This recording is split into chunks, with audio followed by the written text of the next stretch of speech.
오늘의 말씀은 느헤미야 7장 6절입니다. 옛적에 바벨론 왕 느부갓네살에게 사로잡혀 갔던 자들 중에서 노임을 받고 예루살렘과 유다에 돌아와 각기 자기들의 성읍에 이른 자들 곧. 말씀의 제목은 성벽 재건의 목적입니다.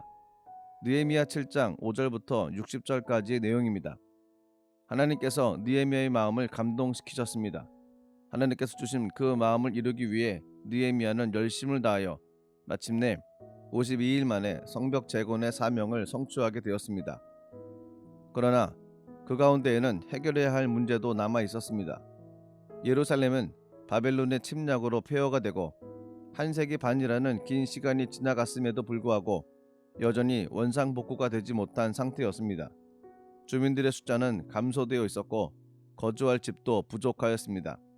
느헤미야는 이 문제를 해결하기 위해 성벽을 다시 쌓고 보수했지만 유다 백성들은 대적들의 위협과 또 여러 안전상의 이유로 예루살렘에 거주하는 것을 기피하고 있었습니다. 그러나 예루살렘 성의 방어를 위해서는 예루살렘 거주민의 수를 늘려야만 했습니다. 이 문제를 해결하기 위해서 느헤미야는 귀인들과 민장과 백성을 모아 인구 조사를 실시했습니다.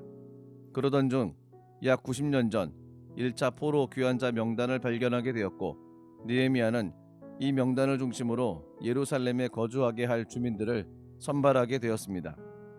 1차 포로 귀환 시 돌아왔던 사람들은 제사장들과 레위 사람들, 그리고 느디딤 사람들과 솔로몬의 신하들의 자손들이었습니다.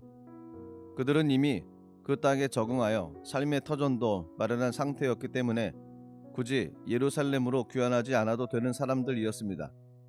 그러나 하나님의 백성으로 예루살렘 성 안에서 살아가기를 원했기 때문에 그 땅의 평안함과 안락함을 내려놓고 귀환했던 것입니다.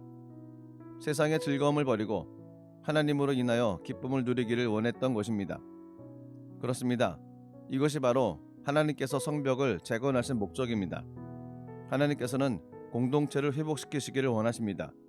하나님께서는 하나님의 사람들이 하나가 되어 하나님의 나라와 뜻을 위하여 맡기진 사명을 감당하기를 원하십니다. 하나님의 기쁨이 되십시오. 하나님의 마음을 시원케 하십시오. 오늘도 하나님의 공동체를 세우고 하나님의 뜻을 이루시는 복된 날 되시기를 기도드립니다.